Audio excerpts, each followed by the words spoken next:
algumas pessoas vão se manifestar nas ruas.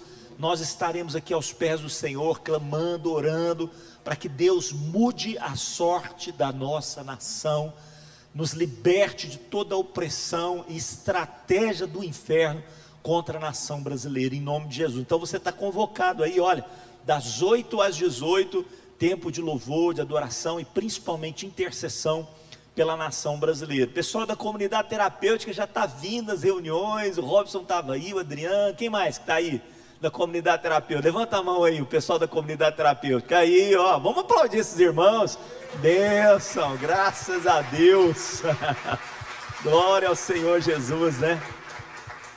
Hoje o pastor Atilano comentou sobre a comunidade terapêutica, que bênção, irmãos, que alegria fazer parte desse trabalho, né?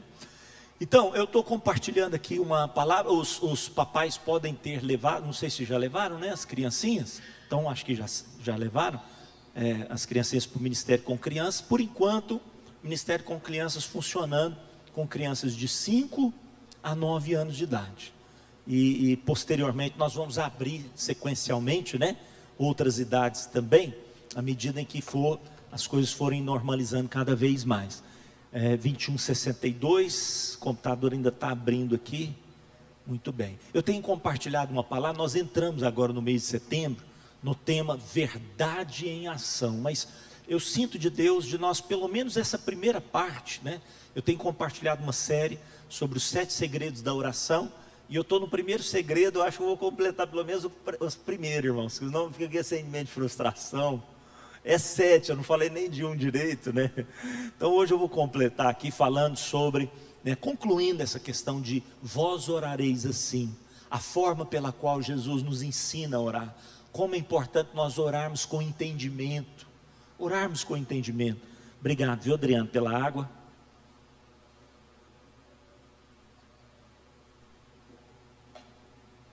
A Bíblia fala que o nosso culto ao Senhor, ele é racional, né? Quando nós oramos em línguas, nós não entendemos, nós mesmos não entendemos o que nós estamos orando.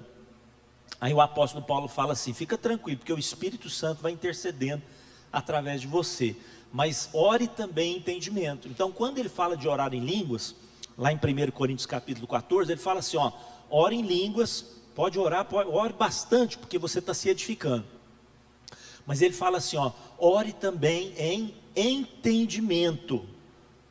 Fala, ore em entendimento. Cante em espírito, mas também cante em entendimento. Por quê? Porque se eu oro só no espírito, a minha mente, o meu espírito é edificado, mas a minha mente fica infrutífera. Nós precisamos ter uma mente transformada. Quantos estão entendendo o que eu estou falando? Para isso, nós precisamos de entendimento, compreensão, revelação da verdade. Por isso que conhecereis a verdade vos libertará. Nós temos que ter esse entendimento. O profeta Oséias fala, conheçamos e prossigamos em conhecer ao Senhor. É o projeto de Deus para as nossas vidas. Então quando os discípulos, eles estavam vendo Jesus orar, eles ficaram tão impressionados com aquilo que pediram, Senhor, nos ensina a orar. E a expressão de Jesus é, vós orareis assim. Então isso é uma direção, um direcionamento. Não é uma oração que tem que ser repetida de forma automática, ritualística e que sem entendimento. Não, muito pelo contrário. É para que nós possamos ter entendimento de como nós devemos orar na presença do Senhor. Então começamos a falar sobre este primeiro segredo, que é vós orareis assim. E aí então, o que é que Jesus nos ensina a orar? A oração do Pai Nosso, conhecida como oração do Pai Nosso. É a oração que o mundo todo conhece como oração do Pai Nosso. Portanto, vós orareis assim. O que ele diz para nós? Primeira coisa que ele vai ensinar para nós é orar chamando Deus de Pai. Ele é o nosso Pai. Restauração, reconciliação com Deus por meio de Cristo Jesus. Orar a Deus como o Criador dos céus e da terra, todas as pessoas podem orar. Todas as pessoas podem clamar a Deus, e Deus atende, irmãos.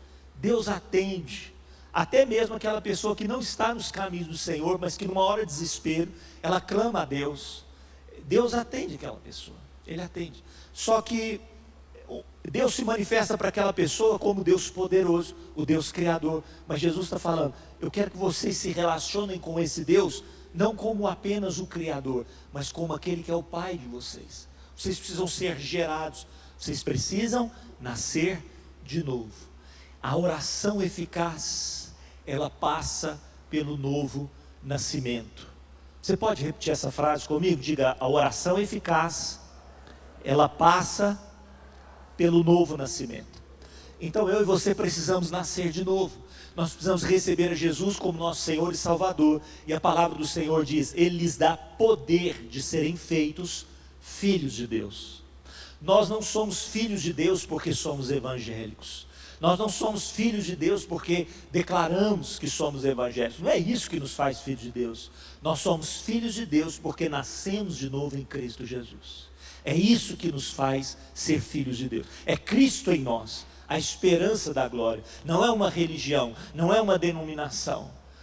Nós não apregoamos uma religião, nós pregoamos uma família, onde Ele é o primogênito, antes o unigênito, agora o primogênito entre muitos irmãos. Igreja é família, é corpo de Cristo, é estarmos entrelaçados uns aos outros, é chamarmos não só Deus de Pai, mas é chamarmos Deus de Pai nosso, de todos nós. Essa oração nos engloba. Quando eu oro junto com os meus irmãos, falando sobre estar nos céus, ou seja, Ele está acima de todas as coisas. Toda a nossa oração pode não só ser ouvida, mas respondida, porque Ele está acima de todas as coisas. Amém, irmãos? Ele está acima de todas as coisas. Ele tem todo o poder, toda a autoridade. Ele está no trono da glória, como diz Isaías. No ano da morte do rei Uzias, eu vi o Senhor aonde? Num alto e sublime trono. Você pode dar um aplauso a esse Deus maravilhoso? Alto! Alto e sublime trono. Aleluia! Então o nome dele é El Elyon. O que significa El Elyon? Quem lembra? Eu já falei aqui. O que significa El Elyon? O nome dele é El Elyon, que significa o Deus Altíssimo. Deus Altíssimo. O Deus que se manifestou através de Melquisedeque para Abraão, sacerdote de El Elyon, sacerdote do Deus Altíssimo. O que significa isso? Ele está acima de todas as coisas, a autoridade máxima pertence a Ele. Ele é o possuidor, diz o texto lá em Gênesis, dos céus e da terra. Santificado seja o teu nome. Então Jesus está dizendo para mim e para você orarmos nessa direção, para que o nome de Deus seja santificado, tributado ao seu nome seja toda a glória. E olha que interessante, somos nós os responsáveis por duas coisas. Nós temos duas formas de manifestarmos o conhecimento do nome de Deus. O povo de Deus pode fazer duas coisas com o nome de Deus: ou pode santificar, ou pode profanar o nome de Deus. A minha vida e a sua vida pode santificar o nome do Senhor, a minha vida e a sua vida pode profanar o nome do Senhor. E aqui conhecemos no seu nome a sua identidade, a sua revelação. Ele diz para Moisés: você vai dizer que você serve, que eu que estou te enviando, eu sou quem eu sou. A expressão talvez melhor seria: eu sou quem serei sempre, eu sou o que sempre serei. Essa talvez seja a melhor expressão: eu sou o que sempre serei. Preste atenção nessa expressão. Deus nunca será o que Ele já não é. Quantos estão entendendo o que eu estou falando? Ele nunca será o que Ele já não é. Eu sou o que eu sempre serei. Esse é o meu nome. Obrigado. Eu sou o que sempre serei. Esse é o meu nome. E aí Ele vai se revelando. Eu sou quem? Quem que eu sou? Eu sou Yahvé. Essa expressão, né? Nós não sabemos se essa expressão correta, Yahvé. Nós falamos Yahvé, é o tetagrama, né? Tetagrama. E no tetagrama que nós traduzimos como Yahvé, na nossa Bíblia está Senhor. Você tem na palavra de Deus tantas manifestações desse nome, tantas manifestações. Yahvé Jireh. O que é Yahvé Jireh? O Deus da minha provisão, amém? Deus da minha provisão. Yahvé Jireh, Deus proverá, o Senhor proverá. Então veja bem, você está orando, o Senhor está te ensinando a orar, e você está orando, santificado seja o teu nome. O que você vai orar naquele momento? Tu és Yahvé Jireh. Por favor, Deus, provê na minha vida tudo que eu preciso. Tu és o provedor da minha vida, sustentador da minha vida, da minha casa. Teu nome é Yahvé Jireh. Ele é Yahvé Makadesh. O Senhor é a minha santidade.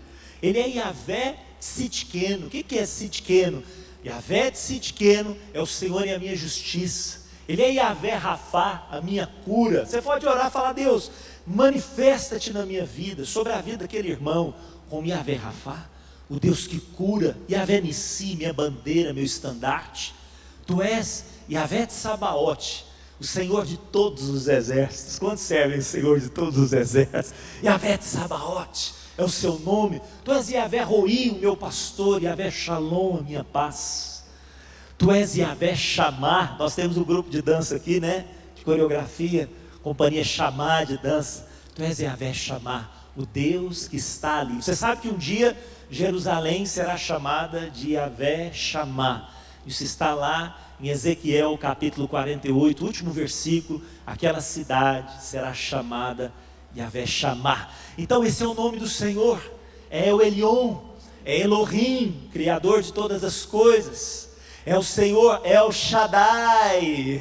Quanto serve o Deus? É o Shaddai, o Deus todo-poderoso, aleluia, o Deus de todo poder. El Shaddai é o seu nome. Santificado seja o seu nome. Por isso que o salmista, quando ele começa a declarar o Salmo 91, ele diz assim, ó: o que habita no esconderijo de quem? De El Elyon. A gente fala do Altíssimo, né? Mas você pode falar, olha, o que habita no esconderijo de El Elyon e descansa à sombra de quem? De El Shaddai, o Deus Todo-Poderoso. O que habita no esconderijo de El Elyon e descansa à sombra de El Shaddai. Diz a Yahvé, diz ao Senhor: tu és o meu refúgio, meu baluarte, o meu Deus forte, meu Elohim. Tu és o meu Deus. Então o nome dele seja santificado. Venha o teu reino. Falamos sobre isso. É uma ordem, é uma declaração da terra, como nós cantamos aqui nessa noite. Vem, vem, vem o teu reino. Irmãos, o Senhor está à porta e bate, mas eu e você precisamos abrir essa porta e declarar: vem o teu reino. Onde que o reino de Deus começa? Na minha vida, na sua vida. Jesus governa na minha vida, Jesus governa sobre a sua vida. Quando o reino de Deus começa a ser plantado em mim, ele vai ser plantado na minha casa, na minha família.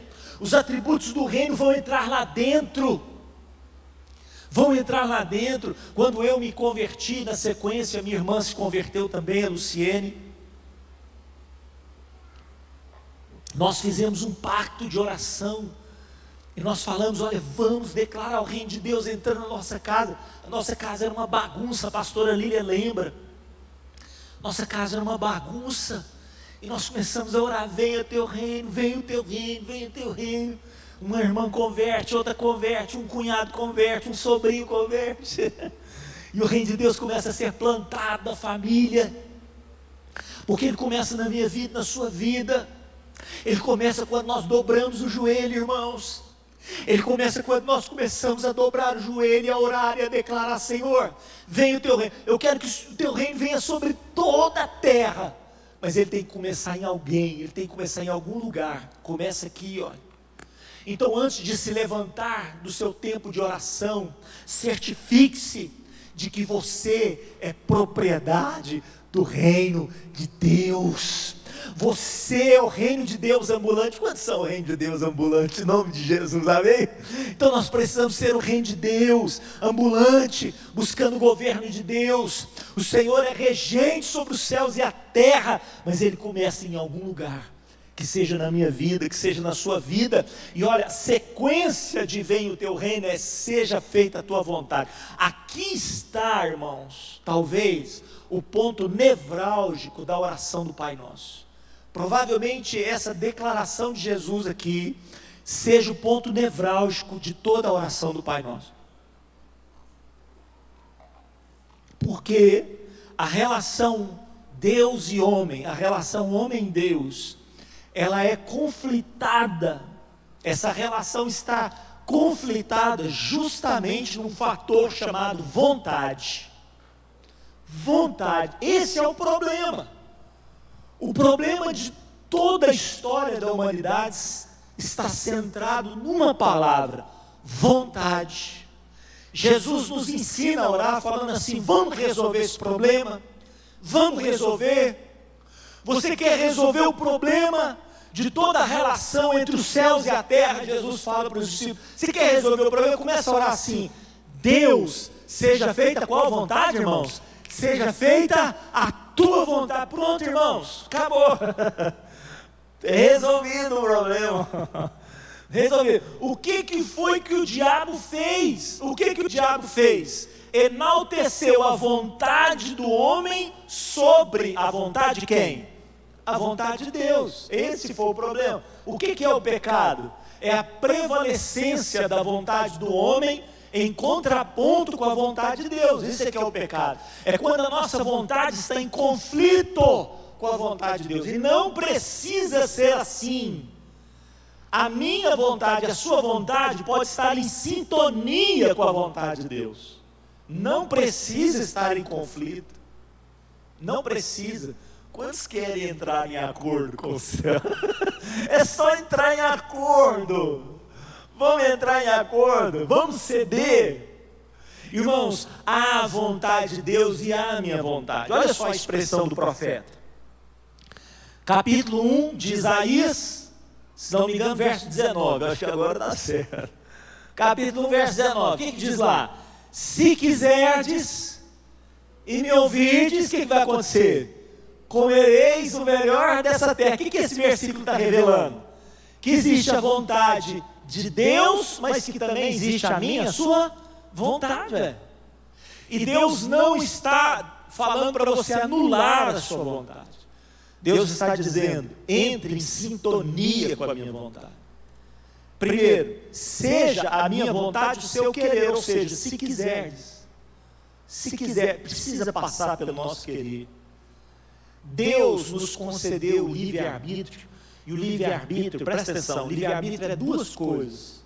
O livre-arbítrio é um privilégio, porque nós não fomos feitos para sermos marionetes, manipulados, não fomos feitos. Deus nos deu liberdade de escolha. Isso está muito claro na palavra, irmãos. Por exemplo, Deus fala assim: olha, eu proponho para vocês dois caminhos. O caminho da vida e o caminho da morte. O caminho da bênção e o caminho da maldição. Ainda fala assim, ainda faz a sugestão, fala assim, ó: escolhe, pois, a vida. Escolhe, pois, o caminho da vida, da obediência. Deus fala para que nós, mas está muito claro que Ele nos deu a liberdade de escolha para que nós não pudéssemos ser marionetes. Nós não somos seres manipulados, não somos robôs de Deus, porque Deus quer relacionamento conosco, e isso precisa partir da espontaneidade, não pode partir da imposição. Vocês estão entendendo o que eu estou falando, irmãos? É sério. O relacionamento não pode partir da imposição, mas da relação, da espontaneidade. Deus nos deu o livre-arbítrio, mas o livre-arbítrio é tanto um privilégio, como também uma responsabilidade. Diga: privilégio e responsabilidade. Então é privilégio porque me faz um ser com escolha, capacidade de escolha, liberdade para escolher. Responsabilidade porque se eu escolher mal, eu vou arcar com as consequências. Eu vou arcar com as consequências. Então presta atenção. Quantas pessoas querem que os outros escolham por ele, não é assim? Você está lá diante de um impasse, você vira para alguém e fala assim: qual que você acha que é o melhor? O que você acha que eu escolho aqui? Olha, está lá um sorvete gostoso, você vira para a pessoa e fala assim: qual que você gosta? Oh, qual que você gosta? O que ela gosta é o que ela gosta, você gosta. Sabe por que a gente faz assim? Porque se nós escolhermos mal, Adriano, a gente joga a responsabilidade para os outros. Então nós sempre fazemos assim, Adão fez assim, foi a mulher, ó, não fui eu que escolhi. Então escolha é privilégio, mas também é responsabilidade. E aqui Jesus está ensinando para mim e para você, ora. O que é para nós orarmos? Pai, faça-se a tua vontade. Faça-se a tua vontade. Eu me lembro que quando criança, meu pai me levou, eu podia ser um atleta do judô, porque ele me levou com 6 anos para o judô, eu tinha habilidade, o professor me chamava, falava assim, esse menino tem talento. Era judô e era karatê, ele falava, o professor falava, esse menininho tem talento. E aí, o que acontecia? Meu pai sempre, né, os treinamentos eram alguns dias da semana, meu pai sempre falava, tal hora eu te pego aí em casa para você ir lá comigo. E aí o que acontecia? Eu tinha que estar já uniformizado, arrumadinho e tal, ele passava e me pegava e levava. Aí muitas vezes meu pai chegava em casa, eu estava deitado no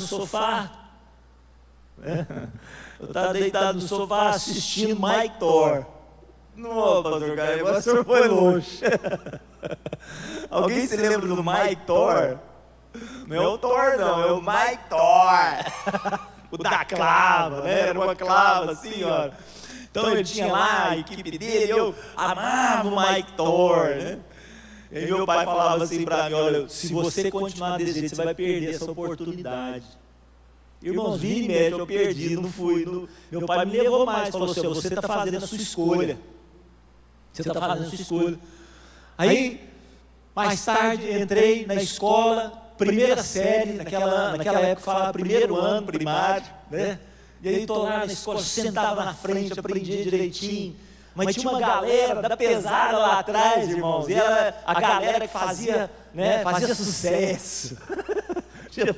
Aí eu lá na frente, sentado na primeira carteira, eu olhava para trás, e tava as menininhas, tudo com a galera, eu falava, eu vou me juntar com aquela galera lá, vou me enturmar. Então, primeiro semestre, as notas eram todas boas, né? Já tinha aprendido a escrever meu nome, beabá, já estava na cartilha, aquela cartilha que existia antigamente, nem sei se existe isso hoje. Estava mais avançado, né? Aprendendo, fazia leitura. Tá, a professora sempre me pedia fazer a leitura, mas eu escolhi para a galera lá de trás. Aí quando eu fui para a galera de trás, irmãos, as notas foram lá embaixo, porque a minha vontade me levou ao fracasso. E é isso que tem acontecido com a humanidade. A nossa vontade tem nos levado ao fracasso, porque nós não temos aprendido a orar. Seja feito o quê? A tua vontade. Esse é o segredo. É abrir mão dos meus desejos, dos meus prazeres, pelo propósito de Deus. E eu quero te dizer mais, o propósito de Deus é infinitamente melhor do que qualquer escolha que eu e você possamos fazer. Infinitamente melhor. Ele diz, assim como os céus estão, né, mais altos do que a terra, os meus caminhos são maiores que os vossos caminhos, os meus pensamentos maiores que os vossos pensamentos. Quantos querem os pensamentos de Deus sobre sua vida? Irmãos, Deus pensa grande a seu respeito. O que Jeremias fala para nós? O que Jeremias fala para nós? Eu é que sei que pensamentos tenho a vosso respeito. Capítulo 29, verso 11, não é? Eu é que sei que pensamentos, a minha vontade, a vosso respeito. São pensamentos de quê? Pensamentos de paz e não de mal, para vos dar o fim que desejais. Agora, o que Provérbios fala? O caminho do homem parece certo aos seus próprios olhos, mas o final dele é caminho de quê? É caminho de morte. Irmãos, corre e abra mão da sua vontade pelo propósito de Deus. Aprendamos a fazer essa oração em todo o tempo. Eu quero, Senhor, não só que aquilo que eu sonho, que eu desejo, que eu anseio se concretize, mas acima disso eu quero ouvir a tua voz. Porque eu sei que por mais grandiosos que sejam os meus sonhos, os meus planos, os teus planos são maiores. Os teus planos são maiores. Quantos creem que os planos de Deus são maiores? São maiores. São maiores. José, em todo o tempo ele podia chutar o balde, irmãos, em todo o tempo. Ele falava assim, não sei o que está acontecendo, mas eu abro mão da minha vontade pela tua vontade. Em todo tempo ele fazia isso. A mulher assedia ele tem tudo para trair o senhor dele, porque ele tem todos os argumentos do mundo para se deitar com aquela mulher. Ele fala, eu não posso pecar contra Deus. Em todo tempo ele está abrindo mão da sua vontade, mesmo que ele não tenha entendendo nada, pela vontade de Deus. E os caminhos de Deus são maiores. Anda nos caminhos do Senhor para você ver. Vamos começar a fazer essa oração. Senhor, é a tua vontade, não a minha. Eu abro mão da minha vontade pela tua vontade. E outra, Senhor, faça com que a minha vontade seja o quê? A tua vontade. Essa é a oração do Getsemane, irmãos. Essa é a oração de Jesus. É a oração de Getsemane. Eu estou olhando o Turbo aqui, né? O Turbo convida a gente para jogar um basquetinho lá no ATC. Aí a gente vai lá.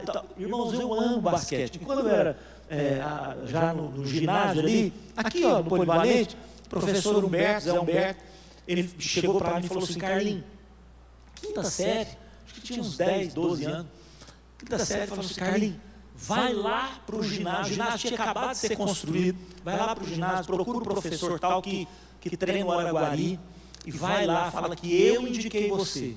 Aí eu ia. Eu cheguei lá, irmãos, que coisa, eu vi aquele estádio, né, que a gente era menina, aquele negócio era um monstro. Hoje a gente entra lá, parece que é normal. Aquilo eu olhava assim, falando, aí o que acontecia? O professor falava assim, ó, Carlos, vou deixar você treinar com a gente aqui. Os treinamentos são segunda, quarta e sexta, viu? Mas tem uma coisa, terça e quinta-feira é atividade física. Você tem que fazer o treinamento físico, você tem que fazer a musculação. É lá no pátio, lá de fora, lá perto das piscinas. Então vai estar o Roberto, quem lembra do Roberto, né, professor de educação física também, Roberto está lá para treinar vocês, você precisa de preparo físico. Irmãos, eu ia só para jogar basquete.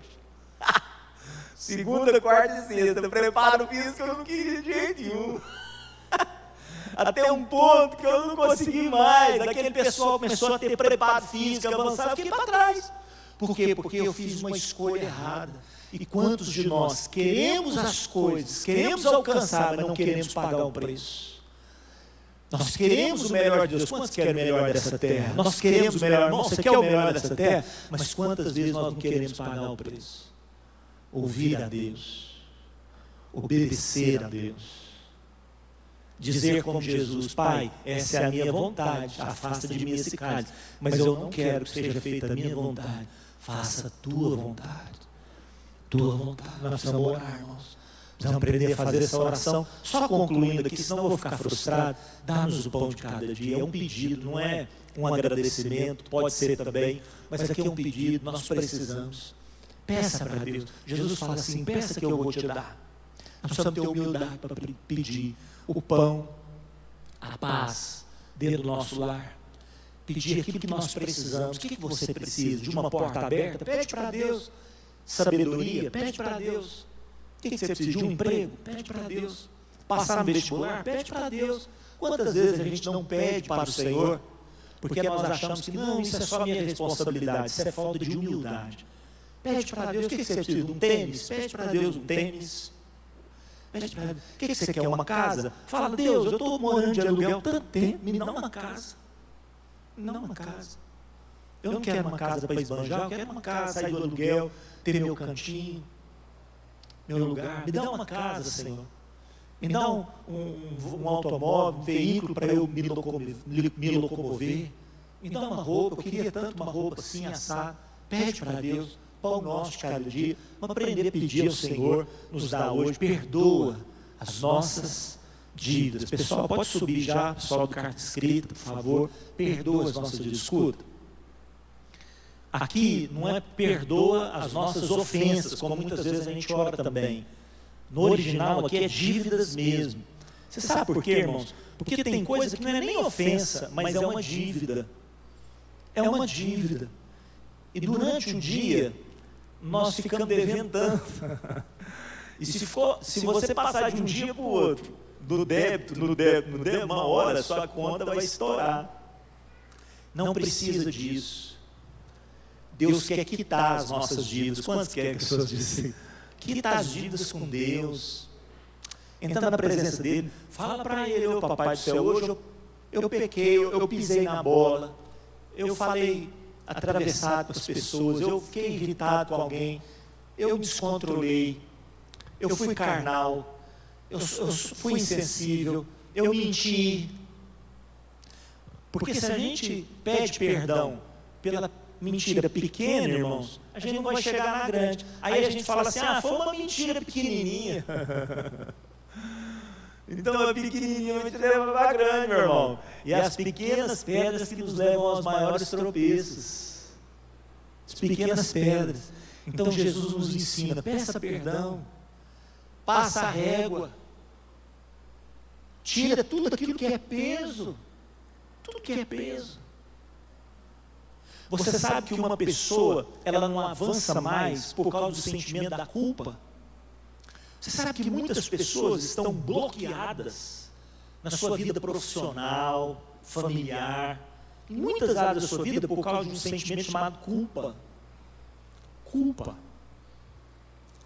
Você já ficou assim, se remoendo por alguma coisa? Não, mas por que eu fiz aquilo? Mas por que eu fiz aquilo? Mas por que eu fiz aquilo?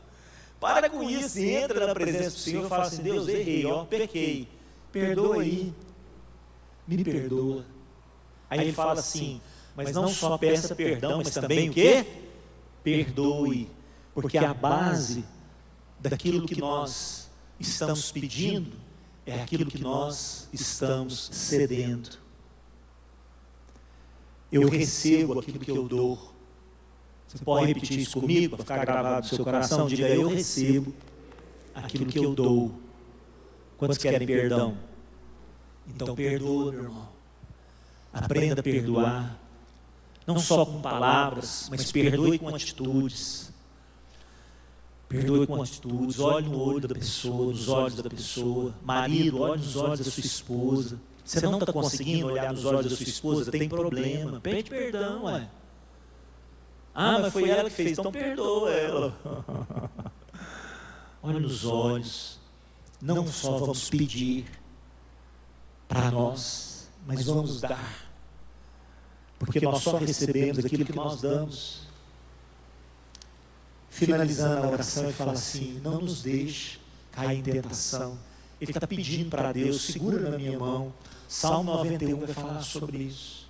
Ele dará ordem aos seus anjos para que eu não tropece em alguma pedra. Eles me sustentarão pelas mãos e me guiarão por todos os caminhos do Senhor. Você quer ser guiado por todos os caminhos do Senhor? Então aprenda a orar.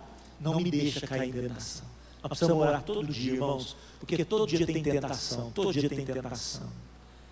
Ninguém é forte demais que não possa cair.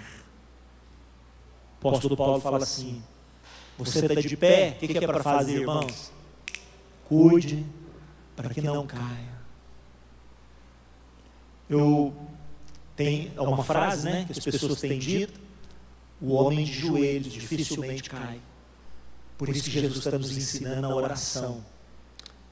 Peça sempre, não me deixe cair em tentação, que é uma possibilidade. Todo dia nós somos tentados. Todo dia nós somos. Escuta aqui, irmão. Eu sei que o tempo está passando um pouquinho, passou uns minutinhos, escuta um pouquinho aqui. Sabe por que nós caímos na tentação? Porque todos nós buscamos, naturalmente falando, faz parte da nossa natureza, prazer em detrimento do sacrifício. Todos nós queremos prazer e não sacrifício. O que o pecado te proporciona? O que o pecado te proporciona? O prazer antes do preço. O nosso Deus é Deus de prazer. Sexo é de Deus, sim ou não? É de Deus. Por que se torna pecado? Porque eu quero prazer sem o compromisso. Eu quero prazer sem aliança. Deus fala: não, assim não. Entende, irmão? Irmãos, as coisas mais gostosas do mundo é de Deus, não é do diabo, não. Só que nenhum de nós queremos pagar o preço. Nós queremos o prazer antes do compromisso. O que isso se transforma? Pecado. Pecado. Então, por que uma pessoa se droga? O que a droga proporciona? Ela desestressa a pessoa. Ela coloca a pessoa zen, relaxada. Agora você quer receber paz, ficar assim, ó, zen. Você quer ficar numa boa. Então cumpre os seus compromissos para você ver. Paga o preço que Deus falou para pagar para você ver. Depois da cruz, sempre vem a glória. Depois da cruz sempre vem a glória. Quem quer a glória sem a cruz é o diabo que quer usurpar o trono de Deus. Então isso é pecado. Todo dia oro, livra-me, não me deixa cair em tentação, mas livra-me do mal. O que é livrar do mal? Armadilhas, perigos, que o diabo quer colocar a minha e a sua vida todos os dias. Aqui eu não estou falando de pecado, estou falando de riscos mesmo. Então, todos os dias o diabo ele vem para roubar, matar e destruir. O projeto de Deus, ele acorda, pensando, vou acabar com aquela pessoa. O Senhor está nos ensinando a orar todos os dias. Livra-me do mal. O diabo pode vir contra nós, mas se o Senhor é por nós, irmãos, ninguém poderá nos tocar. Você crê nisso? Quer que você fique de pé nessa noite e pela fé levante a sua cabeça, mesmo com os olhos fechados, mesmo com os olhos fechados, levante a sua cabeça e declara comigo assim: levanto os meus olhos para os montes, de onde me virá o socorro? O meu socorro vem do Senhor, que fez o céu e a terra. Não dormitará aquele que te guarda. É certo que não dormita nem dorme o guarda de Israel. O Senhor é quem te guarda. O Senhor é a tua sombra à tua direita. Declara sobre a sua vida assim, ó: de dia não me molestará o sol, de noite não me molestará a lua. O Senhor me guardará de todo mal. Coloca a mão no seu coração e fala assim: guardará minha alma. O Senhor guardará a minha entrada, a minha saída, desde agora e para sempre. Se você quer, dê um aplauso aí bem forte. Aleluia! Senhor te guarda! Aleluia! Vamos adorar ao Senhor fechando esse tempo. Adore a Ele de todo o seu coração. Coloque diante dele a sua vida e aprenda, irmãos, esse caminho da oração. Vós orareis assim. O guarda de Israel está aqui. O guarda de Israel está aqui. Oh, Pai, Espírito Santo, Espírito Santo, adore a Ele todo o teu coração. Adore a Ele. Diga isso a Ele de todo o teu coração.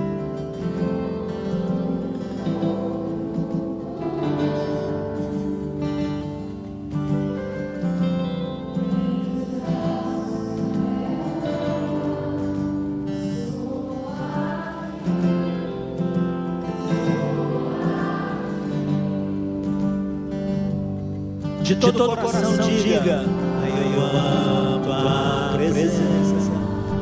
Entra na tua presença. Entra.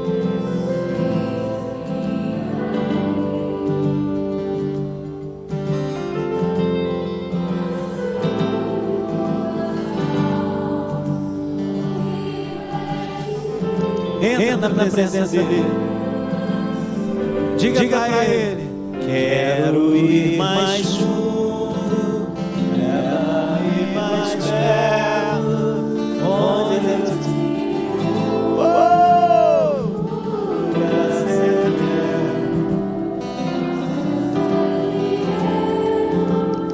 pois a tua glória quero ver. Tudo que eu mais quero, tudo que eu mais quero é te ver. Envolva com tua glória, poder, tua majestade é real, tua voz é tudo. Envolva com tua glória, tua majestade, tua voz é quero ir mais fundo, leva-me mais perto, onde eu te encontro, no lugar secreto, aos teus pés me rendo, pois a tua glória quero ver.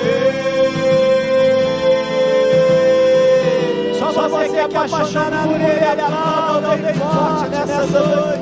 Bendito o teu nome, Senhor. Obrigado, Jesus. Obrigado, papai. O Senhor te abençoe. O Senhor resplandeça o rosto dele sobre ti, tem misericórdia de ti, levante sobre ti o rosto, te dê paz. Uma semana de vitória, amado. Que a graça e a paz do Senhor sobre a sua vida sempre.